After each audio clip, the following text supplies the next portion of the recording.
आपके लिए आने वाले समय में आपके लिए हानिकारक हो तो परमात्मा वो आपको देगा नहीं, वो नहीं देगा यदि आप भगवान से की शरण में हो। और आपको वो नहीं देगा क्योंकि मेरी आत्मा को ही बर्बाद कर देगा, लगे लगाए पौधे को नष्ट करेगा। और आप ये सोच लेते हो परमात्मा ने ये हमें लाभ क्यों नहीं दिया, और आप भगवान से दूर हो जाओगे तो आपका दुर्भाग्य होगा। इसलिए ये रह रह कर ज्ञान दिया जाता है कि आप रोगी हो और ये हॉस्पिटल है जन्म और मृत्यु के रोग को काटने वाला। ये वो दीर्घ रोग है जो ना ब्रह्मा से कट सकता, ब्रह्मा का अपना नहीं कटा। विष्णु जी को भी ये रोग है, ब्रह्मा जी को भी रोग है, विष्णु जी को भी मृत्यु का जन्म मृत्यु का रोग है। इस ब्रह्म को भी जन्म मृत्यु का रोग है, पर ब्रह्म को भी है।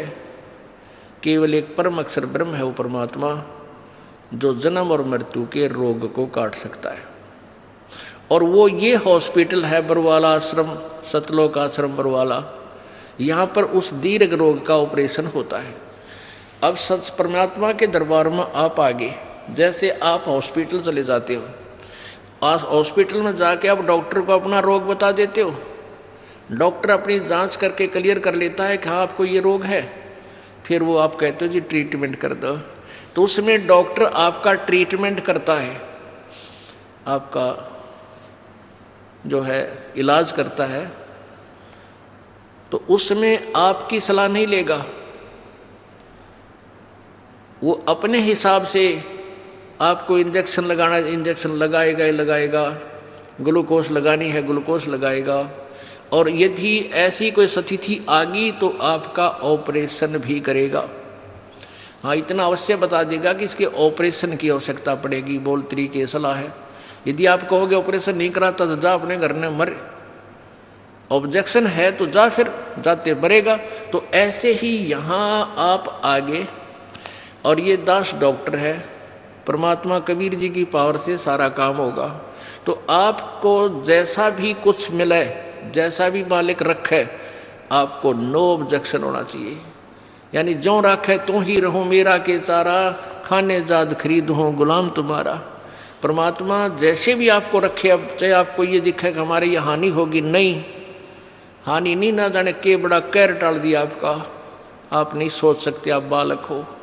एक 2000 10,000 रुपये की हानि में आपका 10 लाख का नुकसान मिटा टाल देगा परमात्मा।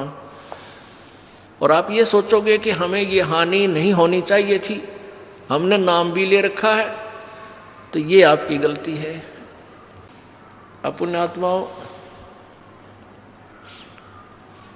परमात्मा कबीर देव जो है ये हमारे पाप कर्मों का नाश कर देता है। अब जैसे आप सोचते हो कि भी हमें ये हानि नहीं होनी चाहिए थी, हमें ये नहीं होना चाहिए था, तो फिर आप इस भक्ति का लाभ प्राप्त नहीं कर सकते। जैसे आप यहाँ आए हो, आपको 1 2 3 लाभ तो परमात्मा कबीर जी अपने कोटे मत देगा, ऐसा लाभ देगा आप सोच भी नहीं सकते कि मुझे ऐसा सुख हो गया भगवान है परमात्मा। अब यहाँ जो भाई बहन आते हैं जो 2 वर्ष 3 वर्ष के लग रहे हैं, 4 वर्ष के 5 वर्ष हो गए, वो शुरू में आते हैं, जो तो ये कह दिया हमारा ये नुकसान हो गया, ये लाभ नहीं होता, ये बीमारी होगी, ऐसा नहीं होता। 2 वर्ष के बाद जो सच्चे दिल तो लगते हैं, नाम खंड नहीं करते, 2 वर्ष के बाद उनके पास जुबान नहीं रहती, हमके मांगा भगवान तो बिना मांगे देने लग जाता है, इतना सुख दे देगा आपको। अब वो जो नए नए आते हो तो अपने दुख बताते हैं, और उनको क्योंकि आपके पिछले पुण्य नहीं थे, बैटरी चार्ज नहीं थी, तभी तो आपको दुख हुआ, आपके प्रारब्ध में वो पाप थे। अब परमात्मा ने आते ही वो पाप काट के आपके सुख लिख दिए, तो अपने कोटे से आपको दिया।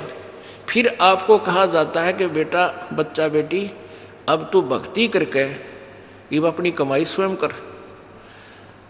1 2 सुख तो इसलिए दिया जाता है कि ये पहचान लेके भगवान है यहाँ पर, और फिर आपने स्वयं अपनी मजदूरी करनी पड़ेगी, तभी तुम सेठ होगे। तो यहाँ आते हो, जैसे कोई भक्त आता है, पहले तो आप सच्चे दिल से शुरू में लगते नहीं। यदि आप शुरू से ही समर्पण कर दो और छोड़ दो सब पूजाओं को, देखना आपके ऊपर 1 वर्ष के अंदर वारे न्यारे कर देगा भगवान, लेकिन नहीं कर पाते।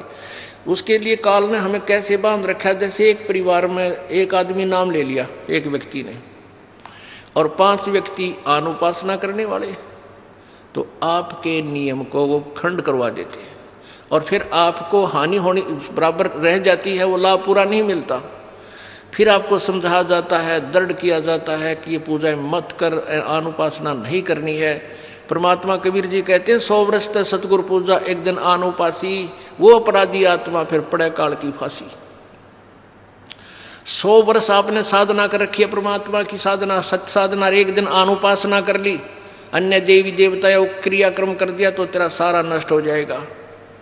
वो अपराधी आत्मा फिर पड़े काल की फांसी, यानी वो पिछला किया हुआ नष्ट नहीं होगा, लेकिन काल के जाल में फंस गया, नाम टूट गया और काल फिर तेरे पिछले पुण्य के आधार पर तुझे नचाएगा, स्वर्ग में देवता बना देगा, ब्रह्मा विष्णु महेश बना देगा, पदवी दे देगा, फिर आपकी मलाई जो बैटरी डिस्चार्ज हो जाएगी, फिर गधे की योनि दे देगा, यानी काल की फांसी में फिर रह गया।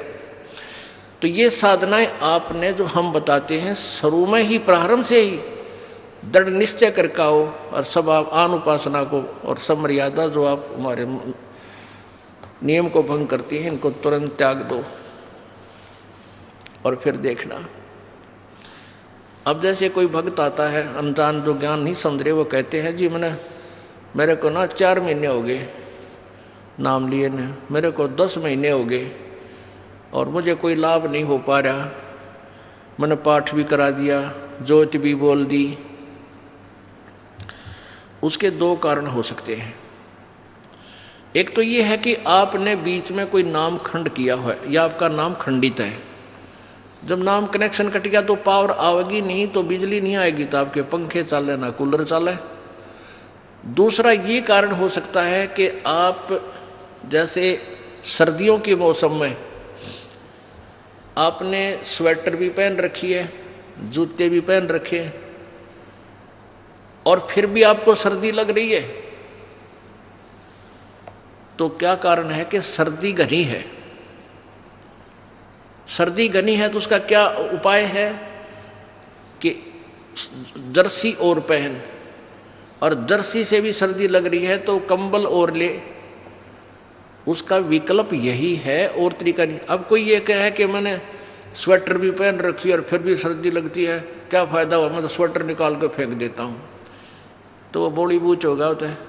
अब आपने नाम ले लिया, आपने जोत भी चढ़ा दी, जोत भी लगवा दी, धर्म पाठ भी करवा दिया, और फिर भी आपके ऊपर थोड़ी बहुत आपत्ति है, तो पाप कर्मों की सर्दी